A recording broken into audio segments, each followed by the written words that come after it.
അധ്യക്ഷൻ block panchayat vice president Shri T M. Varghese, വേദിയിലെ സന്നിഹിതരായിരിക്കുന്ന ബഹുമാനപ്പെട്ട വിശിഷ്ട വ്യക്തികളെ, ഏറെ പ്രിയമുള്ളവരെ, എല്ലാവർക്കും വിനീതമായ നമസ്കാരം. കേന്ദ്ര ബഡ്ജറ്റിനെ സംബന്ധിച്ച് ഇത്തരത്തിലൊരു ചർച്ച നടത്തുവാനായി ബ്ലോക്ക് പഞ്ചായത്ത് തയ്യാറായതിൽ വളരെയധികം സന്തോഷമുണ്ട്. അതിനെ സംബന്ധിച്ച് വളരെ ആധികാരികമായി തന്നെ നിങ്ങളുടെ മുമ്പിൽ കാര്യങ്ങൾ അവതരിപ്പിക്കാൻ സാധിക്കുന്നയാളാണ് ബഹുമാനായ എബ്രഹാം തരിയൻ സാറ് എന്ന് നമുക്ക് എല്ലാവർക്കും അറിയാം. അദ്ദേഹം ഈ മേഖലയെക്കുറിച്ച് വളരെ കൃത്യമായി പഠനങ്ങൾ നടത്തുകയും അദ്ദേഹത്തിന്റെ പ്രഭാഷണങ്ങളൊക്കെ നമ്മളെല്ലാവരും തന്നെ ശ്രമിച്ചിട്ടുള്ളവരുമൊക്കെയാണ്. അദ്ദേഹത്തെ നേരിട്ട് നമുക്കിങ്ങനെ ഒരു പരിപാടിക്ക് ഇവിടെ കിട്ടിയതിൽ വളരെയധികം സന്തോഷമുണ്ട്. ഇവിടെ ഞാൻ വരുമ്പോൾ ചാക്കോ ചേട്ടൻ ബഡ്ജറ്റുമായി ബന്ധപ്പെട്ട അദ്ദേഹത്തിന്റെ നിരീക്ഷണങ്ങൾ ഇവിടെ നിങ്ങളുടെ മുമ്പിൽ വയ്ക്കുകയുണ്ടായി. നമ്മൾ കേന്ദ്ര ബഡ്ജറ്റിനെ സംബന്ധിച്ചിടത്തോളം പലതരത്തിലുള്ള പ്രതികരണങ്ങൾ സ്വാഭാവികമായും ഞങ്ങളെല്ലാവരും ഓരോ രാഷ്ട്രീയ പ്രസ്ഥാനത്തിൻ്റെയൊക്കെ ഭാഗമായി നിൽക്കുമ്പോൾ ഞങ്ങൾക്ക് ബഡ്ജറ്റുകളെ സംബന്ധിച്ച് ഞങ്ങളുടേതായിട്ടുള്ള വ്യത്യസ്തങ്ങളായിട്ടുള്ള കാഴ്ചപ്പാടുകൾ ഉണ്ടാവുക വളരെ സ്വാഭാവികമാണ്. പൊതുവിൽ നമുക്ക് ബഡ്ജറ്റിനെ നോക്കിക്കാണുമ്പോൾ ഇപ്പോൾ നമുക്കറിയാം, GST നടപ്പിലാക്കിയതിനു ശേഷം സെൻട്രൽ ഗവൺമെന്റിന്റെ വരുമാനം കാര്യമായി വർധനവ് ഉണ്ടായിട്ടുണ്ട്. നേരത്തെ മുൻകാലങ്ങളിൽ നിന്ന് വ്യത്യസ്തമായി റവന്യൂ കളക്ഷൻ വളരെ വലിയ തോതിൽ, പ്രത്യേകിച്ച് അത് സെൻട്രൽ റവന്യൂ കളക്ഷൻ വലിയ തോതിൽ വർധനവ് ഉണ്ടായിട്ടുണ്ട്.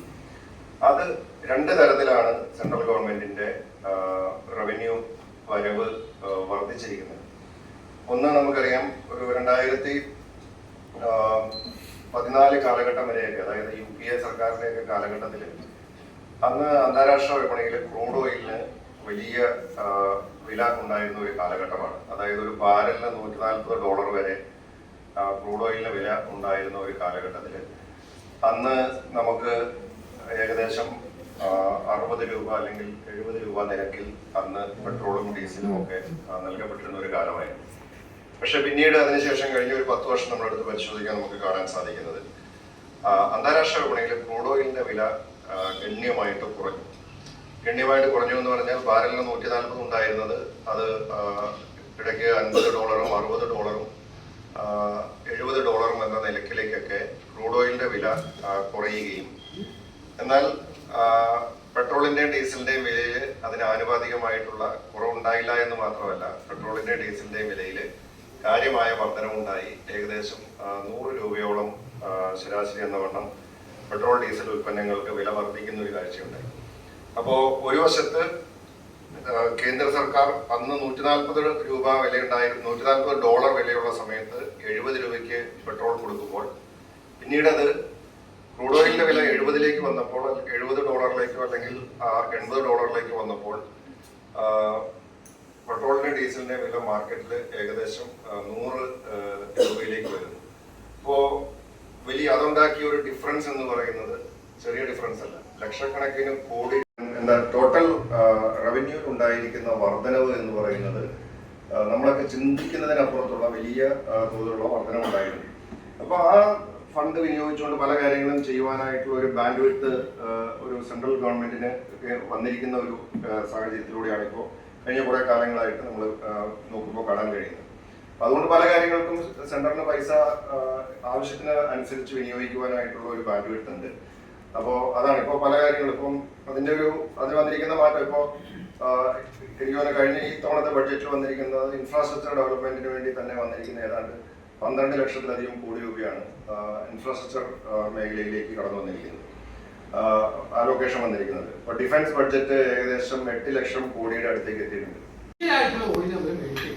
മേടിക്കുകയാണെങ്കിൽ ഞങ്ങൾക്ക് ഒരു പെനാൽറ്റി ഉണ്ട് എന്ന് പറഞ്ഞാൽ അത് 25% കൂടെ കൂട്ടി. അപ്പോൾ 50% ഡ്യൂട്ടിയിലേക്ക് ഇന്ത്യയിൽ നിന്നുള്ള ഉൽപ്പന്നങ്ങൾക്ക് ഡ്യൂട്ടി വെച്ച് കഴിഞ്ഞതോടെ ഏഷ്യൻ രാജ്യങ്ങളിലെ ഏറ്റവും കൂടുതൽ ഡ്യൂട്ടിയുള്ള രാജ്യമായി ഇന്ത്യമാണ്. അപ്പൊ ഈ 25% വെച്ച് തന്നെ മാനേജ് ചെയ്യാൻ ബുദ്ധിമുട്ട് വരുന്ന സാഹചര്യത്തിൽ 50% ആ എക്സ്പോർട്ടുകൾ ഓൾമോസ്റ്റ് നിൽക്കുന്ന അവസ്ഥയാണ്. ഇതാണ് ഇപ്പോഴത്തെ സ്ഥിതി. ആ സമയത്താണ് ഈ ബഡ്ജറ്റ് വരുന്നത്. അപ്പം ഈ ബഡ്ജറ്റിലാണെങ്കിൽ ഈ ബഡ്ജറ്റ് കഴിയുമ്പോൾ പെട്ടെന്നൊരു അമേരിക്കയുടെ പ്രഖ്യാപനമൊക്കെ ഉണ്ടായി, ഞങ്ങളെല്ലാ പ്രശ്നവും തീർത്തു. ട്രംപ് പറയുന്നത് ഇന്ത്യ ഇനിയും റഷ്യയിൽ മേടിക്കില്ല, പെട്ടെന്ന് പുള്ളി അദ്ദേഹം ഡിക്ലെയർ ചെയ്തു.